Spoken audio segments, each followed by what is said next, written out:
Puking ina. Ano mo? Sabi ni Foreman, 10,000 volts daw yung kuryente niya. Kaya testing kung 10,000 volts nga. 10,000 volts ha? Natalihan ko siya ito, didikit ko dyan, oh. Dyan sa kuryente dyan, oh. Yan, oh.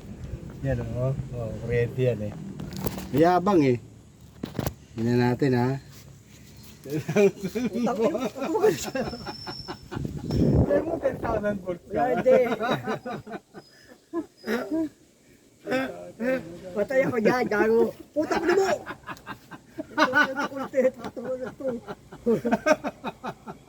Ano mo? Mamalo na. Puta ko. 10,000 volts ka. Matulog ka na. Magtulog mo tino. Puta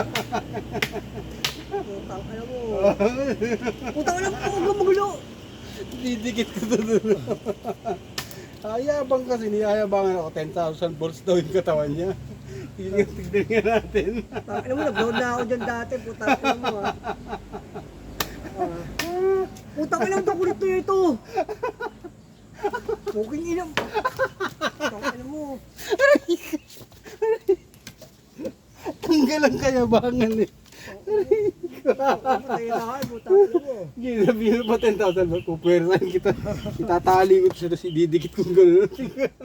Tuskig ka dyan. Ano mo, gaw. Tapos ka dyan.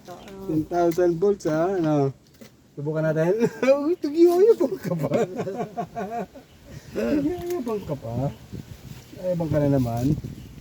Huwag ko nga magulo. 10,000 volts daw. Takot ka pala eh. Siyempre, gawa pala eh. Sira ulo yan. Sira ulo. 10,000 volts ha. Sira ulo yan. Sira ulo. Sira ulo pala ha. Lagay panindigan natin. Suwing ko yan, oh. Oh? Suwing ko yan. Ay. Itusungin ako ni Foreman eh. Sige nga, tinignan natin kung sino sa amin yung bubuhati kita. Ay, utang ina mo! Uy! Ang ina to! Bumukuli mo! Takot siya sa kuryente, ano mo? Ay, yabang.